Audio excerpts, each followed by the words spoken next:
नमस्कार साथियों, आज की क्लास में एक बार पुनः आपका हार्दिक स्वागत है।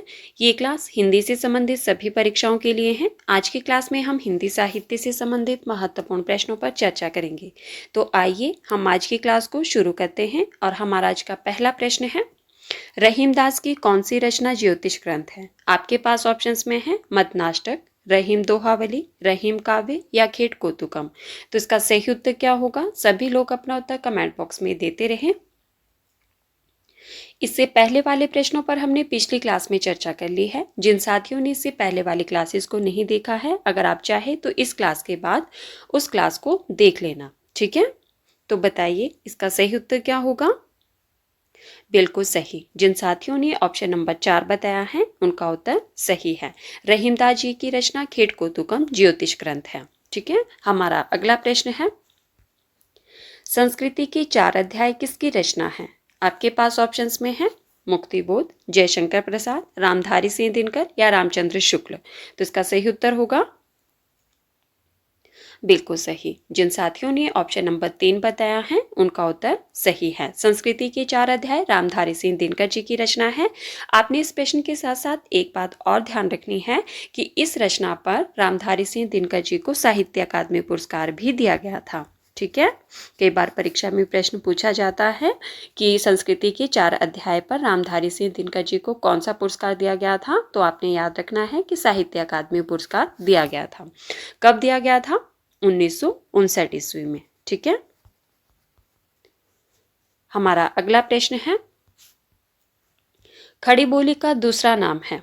आपके पास ऑप्शंस में है मगही, कौरवी, हिंदुस्तानी या भगेली। तो इसका सही उत्तर होगा, बताइए खड़ी बोली का दूसरा नाम क्या है? बिल्कुल सही। जिन साथियों ने ऑप्शन नंबर 2 बताया है उनका उत्तर सही है। खड़ी बोली का दूसरा नाम है कौरवी। और कई बार परीक्षा में ये प्रश्न भी पूछा जाता है कि खड़ी बोली को कौरवी नाम किसने दिया? बताइए खड़ी बोली को कौरवी नाम किसने दिया? बिल्कुल सही, राहुल सांकृत्यायन जी ने, ठीक है। कई बार परीक्षा में प्रश्न पूछा जाता है तो आपने याद रखना है कि खड़ी बोली का दूसरा नाम क्या है? कौरवी। और यह नाम किसने दिया है? राहुल सांकृत्यायन ने, ठीक है। हमारा अगला प्रश्न है, साथियों अगर आपको क्लास पसंद आए तो प्लीज़ वीडियो को लाइक कर देना, वीडियो को हाइप कर देना और अगर हो सके तो प्लीज़ वीडियो को ज़्यादा से ज़्यादा शेयर भी कर देना। हमारा अगला प्रश्न है, प्रेमचंद के अधूरे उपन्यास का नाम है। आपके पास ऑप्शंस में है गबन, सेवा सदन, मंगलसूत्र या रंगभूमि। तो इसका सही उत्तर होगा, बताइए प्रेमचंद जी के अधूरे उपन्यास का नाम क्या है?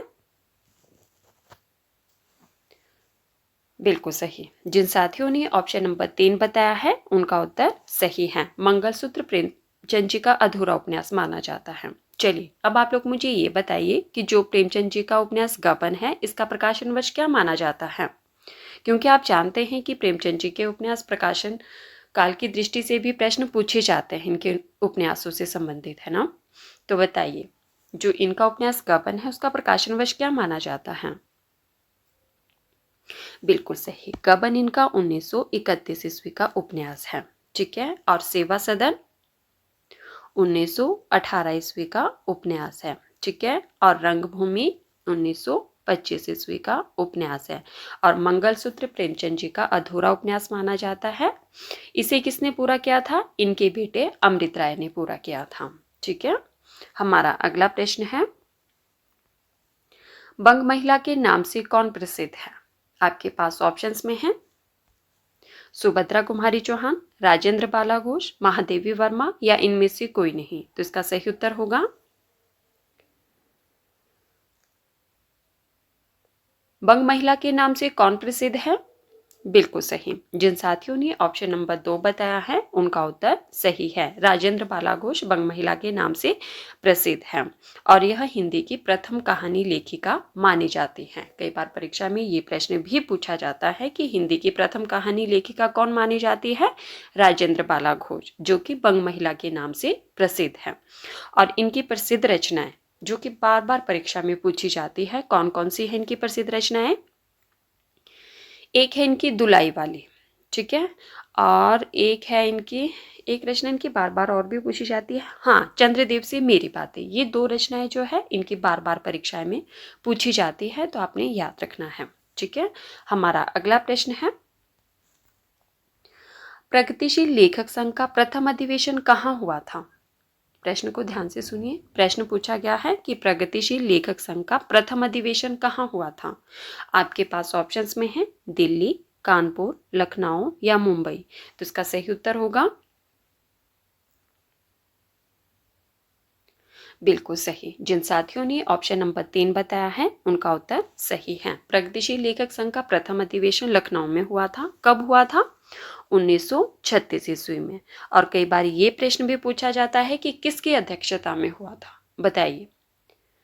प्रगतिशील लेखक संघ का जो प्रथम अधिवेशन लखनऊ में 1936 ईस्वी में हुआ था, वो किसकी अध्यक्षता में हुआ था? बिल्कुल सही, प्रेमचंद जी की। ठीक है, हमारा अगला प्रश्न है, रामचंद्र शुक्ल जी ने कालों का नामकरण किस आधार पर किया? क्या प्रश्न पूछा गया है कि रामचंद्र शुक्ल जी ने कालों का नामकरण किस आधार पर किया है? आपके पास ऑप्शंस में है परंपरा, प्रवृत्ति की प्रधानता, प्रमुख ग्रंथ या कोई नहीं। तो इसका सही उत्तर होगा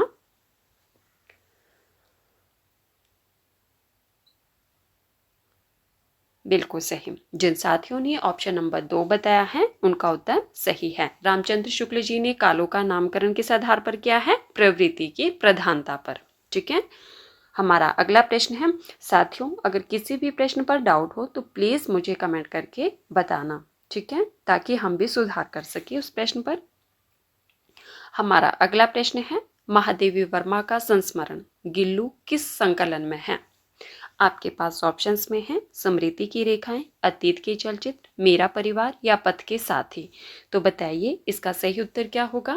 प्रश्न को ध्यान से सुनिए। प्रश्न में पूछा गया है कि महादेवी वर्मा का संस्मरण गिल्लू जो है वो किस संकलन में है? ये चारों रचनाएं किसकी हैं? महादेवी वर्मा जी की। बिल्कुल सही। तो बताइए इसका सही उत्तर क्या होगा? बिल्कुल सही, इसका सही उत्तर है ऑप्शन नंबर 3, मेरा परिवार। ठीक है, गिल्लू इसमें गिलहरी का मनुष्य के प्रति प्रेम भाव का वर्णन है। हमारा अगला प्रश्न है, निम्नलिखित में से कृष्ण भक्ति का संप्रदाय नहीं है। आपके पास ऑप्शंस में है हरिदासी संप्रदाय, श्री वल्लभ संप्रदाय, तत्सुखी संप्रदाय या गौड़ी संप्रदाय। तो इसका सही उत्तर होगा, बताइए इनमें से कृष्ण भक्ति का संप्रदाय नहीं है, उसका चयन करना है आपको। बिल्कुल सही। जिन साथियों ने ऑप्शन नंबर 3 बताया है उनका उत्तर सही है, तत्सुखी संप्रदाय। ठीक है, हमारा अगला प्रश्न है, जयशंकर प्रसाद की अंतिम कहानी है। आपको बताना है कि इनमें से जयशंकर प्रसाद जी की अंतिम कहानी कौन सी मानी जाती है। आपके पास ऑप्शंस में है सालवती, चूड़ी वाली, छोटा जादूगर या मधुआ। तो इसका सही उत्तर होगा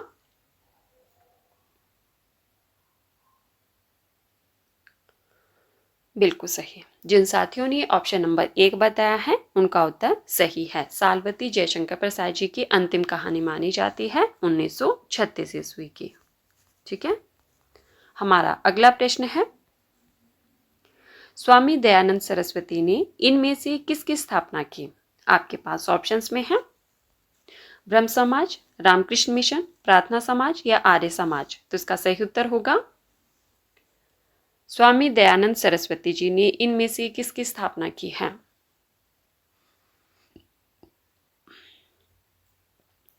बिल्कुल सही। जिन साथियों ने ऑप्शन नंबर 4 बताया है उनका उत्तर सही है, आर्य समाज की स्थापना स्वामी दयानंद सरस्वती जी ने की है। कब की है?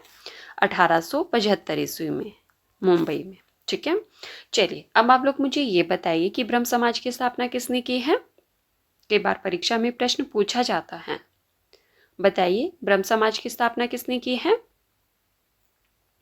बिल्कुल सही, राजा राम मोहन राय ने। ठीक है, और रामकृष्ण मिशन की स्थापना किसने की है? स्वामी विवेकानंद जी ने।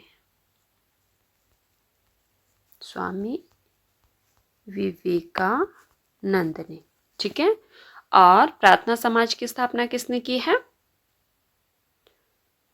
बिल्कुल सही, आत्माराम पांडुरंग ने।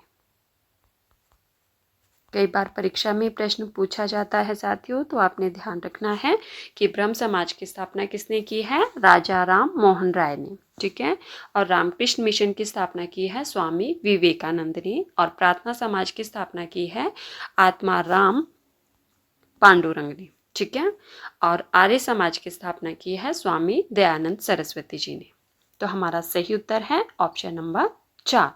हमारा अगला प्रश्न है, निराला की साहित्य साधना के रचनाकार कौन है?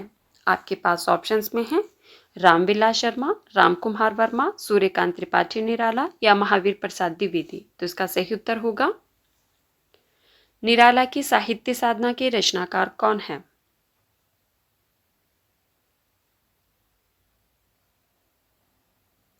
बिल्कुल सही। जिन साथियों ने ऑप्शन नंबर बताइए 1 बताया है, उनका उत्तर सही है। निराला की साहित्य साधना के रचनाकार है रामविलास शर्मा जी। हमारा अगला प्रश्न है, निम्नलिखित में से कौन सी कहानी प्रथम विश्व युद्ध की पृष्ठभूमि को लेकर लिखी गई है? आपके पास ऑप्शंस में है सुखमय जीवन, बुद्धू का कांटा, उसने कहा था या इनमें से कोई नहीं। तो इसका सही उत्तर होगा, साथियों जिन्होंने अभी तक वीडियो को लाइक नहीं किया है प्लीज़ वीडियो को लाइक कर दीजिए, और जिन्होंने अभी तक वीडियो को शेयर नहीं किया है अगर हो सके तो प्लीज़ वीडियो को ज़्यादा से ज़्यादा शेयर भी कर दीजिए। बताइए इसका सही उत्तर क्या होगा? बिल्कुल सही। जिन साथियों ने ऑप्शन नंबर 3 बताया है उनका उत्तर सही है। ठीक है। उसने कहा था कहानी प्रथम विश्व युद्ध की पृष्ठभूमि को लेकर लिखी गई है। चलिए बताइए इसके रचनाकार कौन है? बिल्कुल सही, चंद्रधर शर्मा गुलेरी जी की कहानी है ये 1915 ईस्वी की। ये तीनों कहानियां किसकी है? चंद्रधर शर्मा गुलेरी जी के द्वारा रचित है ये। ठीक है। सुखमय जीवन, बुद्धू का कांटा और उसने कहा था, जो इनकी कहानी उसने कहा था, ये प्रथम विश्व युद्ध की पृष्ठभूमि को लेकर लिखी गई कहानी है। हमारा अगला प्रश्न है, प्रेमचंद के अधूरे उपन्यास का नाम है। ये तो अभी हमने पढ़ा, शायद रिपीट हो चुका है। चलिए बताइए इसका सही उत्तर क्या होगा?